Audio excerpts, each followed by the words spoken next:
ఒక సేవకురాలి అమ్మాయి ఉంది. ఆమె వివాహం అయి 6 సంవత్సరాలైనా కానీ ఆమెకి బిడ్డలు కలగలేదు.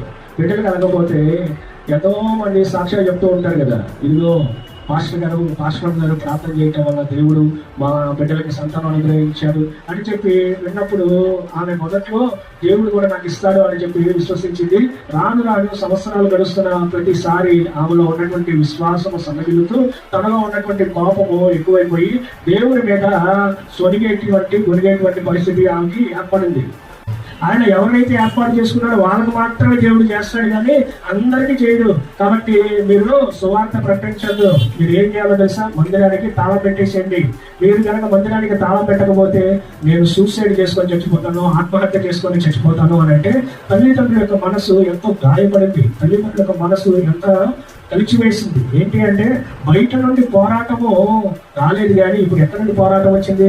కుటుంబం నుండి, సొంత కూతురు నుండి వచ్చినప్పుడు వారికి ఏమి చేయాలో అంత చిక్కినటువంటి పరిస్థితి అయిపోయి దేవుని సన్నిధిలో ఉండి కన్నీటితో ప్రార్థన చేశారు. ఏమన్నా తెలుసా? యేసయ్యా, ఈ బిడ్డ చిన్నప్పటి నుండి నీ భక్తులు నీ బోధలు ఎదిగింది, నీ ద్వారా మేము పొందుకున్నాం. ఈ బిడ్డకి తన యొక్క జీవితంలో మీరు ఎన్నో గొప్ప కార్యములు జరిగించారు.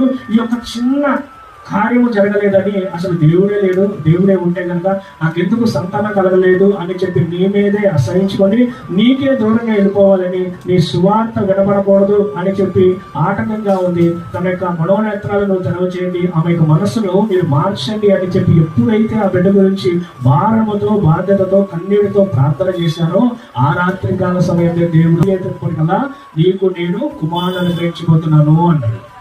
దేవుడు ఎప్పుడైతే చెప్పాడో ఆ బిడ్డ తన యొక్క తప్పును తెలుసుకొని దేవుని ఎదుట కన్నీటితో తన యొక్క పాపమును ఒప్పుకొని దేవుని యొక్క విశ్వాసం ఉంచి దేవునికి నమ్మకంగా జీవించినప్పుడు దేవుడు తన సెలవిచ్చిన రీతిగా కుమారుడు దేవుడు అనుగ్రహించాడు.